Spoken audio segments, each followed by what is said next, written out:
السلام علیکم ورحمۃ اللہ وبرکاتہ۔ سب سے پہلے اور آخر میں کون سی آیات نازل ہوئیں اس کے بارے میں ایک تفصیل ہے وہ آپ کے سامنے رکھنا چاہتا ہوں تاکہ بعد میں مسئلہ نہ بنے جب ہم نے دورہ تفسیر القرآن کرانا ہے تو شروع کرنا ہے۔ تو جواب یہ ہے کہ اس بات کا تعلق کہ سب سے پہلے اور آخر میں کون سی آیت نازل ہوئی ہے نقل و توقیف سے ہے۔ عقل کو اس کو دخل نہیں ہے، عقل نہیں یہ بتا سکتی یہ پہلے ہے یہ بعد میں ہے، بلکہ یہ اللہ رب العزت بتلا سکتے ہیں، محمد مصطفیٰ فرما سکتے ہیں، اور صحابہ اکرام رضوان اللہ علیہم اجمعین کے ذریعے یہ بات ہمیں سمجھ میں آ سکتی ہے۔ تو مختلف دلائل کو دیکھ کر راجح اور مرجوح کا فیصلہ کیا جاتا ہے، یہ تعارض کو حل کرنے کے لیے تطبیق دی جا سکتی ہے۔ تو سب سے پہلے اور آخر میں نازل ہونے والی آیات کی دو صورتیں ہو سکتی ہیں۔ سب سے پہلے اور آخر میں نازل ہونے والی آیات کی دو صورتیں ہو سکتی ہیں۔ تو پہلی صورت مطلق طور پر پہلی اور آخری مطلق طور پر پہلی اور آخری آیت نازل ہونے والی آیت کون سی ہے۔ دوسری بعض تشریحی لحاظ سے پہلی اور آخری آیت ہوتی ہیں، یعنی کہ پہلی صورت کے بارے میں مفسرین کی مختلف آراء ہیں، ان میں سے راجح تو یہی ہے کہ سب سے پہلے سورۃ العلق کی ابتدائی آیات نازل ہوئی۔ قرآن مجید میں فرمایا بسم اللہ الرحمن الرحیم اقرأ ربک الذی خلق خلق الانسان من علق اقرأ وربک الاکرم الذي علم بالقلم علم الإنسان ما لم يعلم۔ تو قرآن مجید میں سب سے پہلے یہ 5 آیات نازل ہوئی ہیں، جیسا کہ حدیث میں بھی اس کی صراحت آئی ہے کہ رسول اللہ صلی اللہ علیہ وسلم غار حرا میں تھے تو سیدنا جبریل علیہ السلام سورۃ العلق کی ابتدائی آیات رسول اللہ صلی اللہ علیہ وسلم پر لے کر آئے ہیں۔ صحیح البخاری بدء الوحی باب کیف کان بدء الوحی حدیث نمبر 2 میں یہ مسئلہ وضاحت کے ساتھ لکھا ہوا ہے۔ اور بعد نے یہ بھی کہا ہے کہ حضرت جابر نے سے سورۃ المدثر کا سب سے پہلے نازل ہونا منقول ہے، تو ان دونوں میں تطبیق یہ ہوگی کہ مطلق طور پر سب سے پہلے سورۃ العلق علق کی ابتدائی آیات نازل ہوئی ہیں، لیکن فترۃ الوحی یعنی کہ وحی ایک لمبے وقفے کے لیے رک گئی تھی، تو اس کے بعد سب سے پہلے جو سورت نازل ہوئی ہے وہ سورۃ المدثر ہے، یعنی کہ مطلق طور پر پہلے نمبر پر سورۃ العلق کی ابتدائی آیات اور وحی کے رک جانے کے بعد لمبا عرصہ رکنے کے بعد سورۃ المدثر نازل ہوئی ہے۔ تو مطلق طور پر سب سے پہلے سورۃ العلق کی ابتدائی آیات اور لیکن سب سے پہلے جو مکمل سورت نازل ہوئی ہے وہ سورۃ المدثر ہے، لیکن اس تطبیق میں اگرچہ کمزوری ہے کیونکہ سورۃ المدثر مکمل یک بار نازل نہیں ہوئی، تو سب سے آخر میں نازل ہونے والی آیات کے بارے میں بھی اس طرح اختلاف ہے۔ تو اس کے بارے میں بھی مدرجہ ذیل اقوال ہیں۔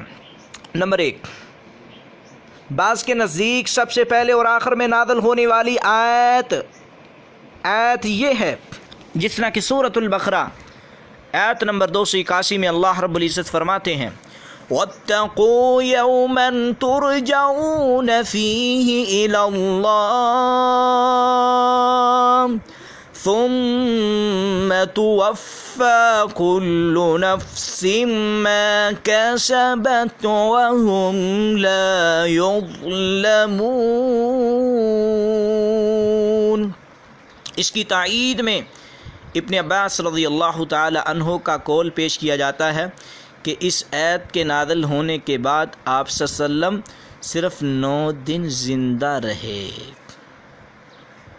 اور یہ بھی کہا جاتا ہے کہ سب سے آخر میں نازل ہونے والی قرآن مجید کی یہ آیت سورۃ البقرہ کی آیت نمبر 282 ہے، جس میں اللہ رب العزت فرماتے ہیں یہ والی آیت یا ایھا الذین آمنوا إذا تداينتم بدين إلى أجل مسمى فاكتبوا. تو بعض کے نزدیک سب سے آخر میں قرآن مجید کی یہ آیت نازل ہوئی ہے، فاستجاب لهم ربهم أني لا أضيع عمل عامل منكم. سورۃ آل عمران کی آیت نمبر 195 ہے، اور بعض کہتے ہیں کہ سورۃ النساء کی آیت نمبر 176 وہ سب سے آخر میں نازل ہوئی ہے. يستفتونك قل الله يفتيكم في الكلالة. اور بعض کے نزدیک سب سے آخر میں یہ آیت نازل ہوئی ہے، وَمَن يَقْتُلْ مُؤْمِنًا مُتَعَمِّدًا فَجَزَاؤُهُ جَهَنَّمُ خالداً فیہا. سورۃ النساء کی آیت نمبر 93. اور بعض کے نزدیک سب سے آخر میں یہ آیت نازل ہوئی سورۃ توبہ آیت نمبر 128. لَقَدْ جَاءَكُمْ رَسُولٌ مِّنْ أَنفُسِكُمْ عَزِيزٌ عَلَيْهِ مَا عَنِتُّمْ. اور بعض کے نزدیک سورۃ النصر سب سے آخر میں نازل ہوئی، بعض کے نزدیک سورۃ المائدہ سب سے آخر میں نازل ہوئی، بعض کے نزدیک سب سے آخر میں قرآن مجید سورۃ المائدہ کی آیت نمبر 3 نازل ہوئی. اليوم اکملت لکم دینکم واتممت علیکم نعمتی ورضیت لکم الاسلام دینا. تو راجح قول یہ ہے کہ مطلق طور پر سب سے آخر میں نازل ہونے والی آیت وہ یہ ہے، وَاتَّقُوا يَوْمًا تُرْجَعُونَ فِيهِ إِلَى اللَّهِ. باقی اقوال میں تطبیق اس طرح دی جا سکتی ہے کہ کوئی احکام کے اعتبار سے، کوئی حلت و حرمت کے اعتبار سے، کوئی حقوق العباد کے اعتبار سے آخری آیت ہے. مکہ میں سب سے پہلے سورۃ العلق کی ابتدائی آیات نازل ہوئی اور سب سے آخر میں سورۃ المؤمنون سورۃ العنکبوت نازل ہوئی. مدینہ میں سب سے پہلے سورۃ المطففین یا سورۃ البقرہ اتری اور آخر میں سورت جو نازل ہوئی وہ نصر ہے. تو یہ تمام کی تمام بحث جو میں نے آپ کے سامنے کی ہے، آپ مناہل العرفان المبعث الرابع ملخص میں اس کو دیکھ سکتے ہیں. والسلام وآخر دعوانا ان الحمد للہ رب العالمین.